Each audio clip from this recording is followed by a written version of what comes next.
Hi guys, it's Harry again, in today's community chat, I've got Kamlesh Samji from KRS Estate Planning. Hi Kam, How are you doing, Harry?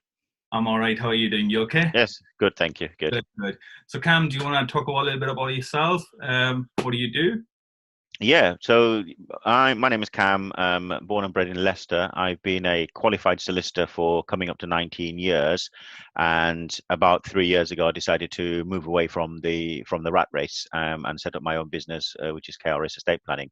So as a result, because my company isn't regulated by the Solicitor Regulation Authority, it means I'm not. You can't call me a solicitor. I'm a non-practicing solicitor, but I have full indemnity insurance and public liability insurance as well. So you offer the same service, same protection, and the expertise as a traditional law firm, as it were.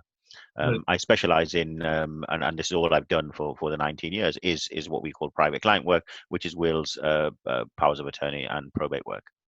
of course, and that's how I know you, Kam, because obviously we are in the same BNI network, and Yeah. obviously everybody speaks highly of you and your work. So how is your business adapting at the moment in terms of in coronavirus, and how are you recording your services at the moment? So yes, I mean we've had to make some changes because a lot of the work, whilst we can do with Zoom and telephone calls, there's always that one point, certainly when it comes to signing documents, where we do need a face-to-face presence, and the industry is having to sort of adapt because initially the government was talking about making changes with the rules as to how wills are witnessed, because for a will to be valid, it needs to be signed by the person making the will, and it has to be signed in the presence of two witnesses as well. Now that obviously makes it difficult with social distancing. However, I'm able to, with my office manager, who's my wife, because we don't need to introduce anyone else, we can both go out from a safe distance, and we've done this a few times now from an open living room window or the conservatory. We're not putting anyone else at risk. We're not bringing anyone new into the equation. We can witness the documents correctly and satisfy that. The one big change I've made is obviously with the initial meeting, whereas normally I would do a face-to-face meeting. We do this now with Zoom or Microsoft Teams or Google Meet or telephone. From a money laundering purposes, we need to sort of satisfy identification as well. So a visual of a form, it makes sense. However, when I at least go and see them to sign the documents, I can obviously, I will see them at least at that point. But initial meeting we're now doing with Zoom, and that's been successful. And I'm able to actually, as a result, see more people initially. Whereas before, because I'm traveling around, going to see people, then it takes a lot of time out of the day, which then has an impact on what else I can do in that day. Whereas this way, I can have back-to-back meetings and see a lot more people and be a lot more available as well. Yeah. So Cam, talking about wills and obviously about attorneys and stuff, why is it so important? Because I still feel that people don't know enough about it, and there's enough awareness about this. Why is it so important for people to actually know about this? Well, I mean, everyone knows or understands what wills are. It's about where their money goes when they pass away, and that's a simple form. But the problem with that simplistic view is it's all very well understanding where your money is going to go when you pass away, but the implications after that, and a lot of people don't understand. So for young couples, for example, if they want their money to go to if the husband wants it going to their wife, for example, that's all very well. But if the wife meets somebody new, it's then out of their control. And if you've got children and the wife meets somebody new with two or three children, then all of a sudden you've got more children in the mix. And then if they do the same thing and leave everything to each other, there's a chance that your children may not end up receiving what you wanted to. And that's usually not what's intended. Similarly, for the elderly, care home fees is a very contentious topic. There are companies out there that will sort of do all sorts of schemes to avoid. I don't get involved with those. I am more about the planning with wills. So when one person dies and they leave everything to the spouse, there's a risk then. Obviously, if the spouse needs some sort of financial assistance, all of the assets are then taken into account. There's a way of protecting that legitimately as well, where you can provide for each other, but also make sure that the assets are protected for your bloodline. So those are things that people don't usually understand, and it's very easy to actually put into place. And when you weigh up the cost of doing something like that compared to the cost of care fees or divorce or bankruptcy of your beneficiaries, yeah, it's a no-brainer. And obviously, people do, even if they do try to make it, sometimes they can be, I mean, they don't do it properly. Just put it in simple terms. Yeah. So if somebody comes to you and say, would you have a look at this will or this document, are you able to do that for them, Cam? Yeah, it depends. I mean, it's difficult because it's we live in a very litigious world, and litigation and liability is very important. I'm happy to have a quick look at something and explain to them what that document does. And if it still does what they want it to do, then that's fine. There's no charge from my point of view. I'm happy to do that.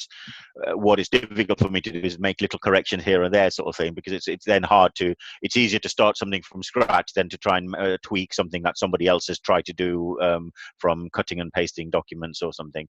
But homemade wills, it's like anything else when you do at home. You know, I mean, I could do my gardening at home myself. I choose not to. I get a gardener to do it. You know, they're the expertise. The time I'm going to end up spending doing it, and then the potential mess I'm going to make is just, you know, is better. Wills are obviously a lot more important. The problem with wills is once somebody prepares it, it's not going to come to light until they pass away. So if there's a mistake or it has unintended consequences, it's too late to do anything about it then.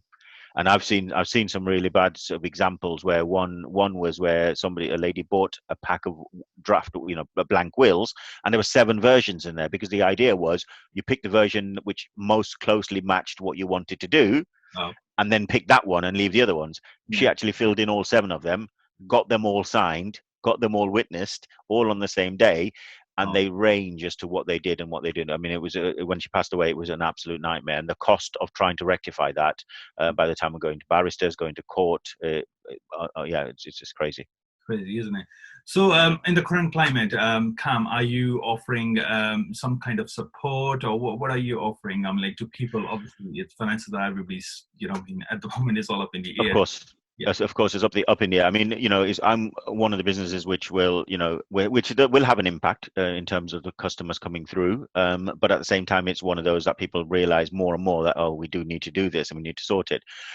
So I'm offering any member of staff that's furloughed at the moment, I'm offering them a 25% discount across all my fees. My fees are fixed anyway, but 25% discount.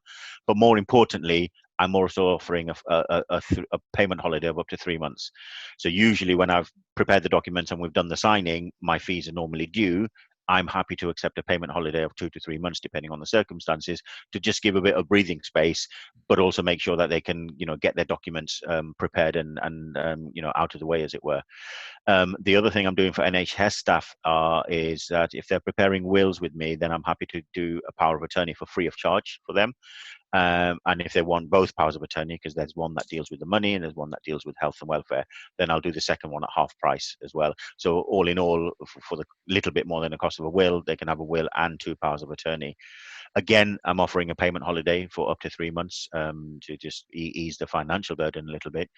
But also, my telephone line is open until 10 p.m. for NHS staff as well, because a lot of them do 12-hour shifts, and they either finish in the morning or they finish at night 7:30. So it's usually tough. So my phone lines are open until 10 o'clock. Yeah, if they want to give me a call. This is great stuff. I mean, whatever help you can as a local business give to the local community at the moment is Yep. greatly appreciated.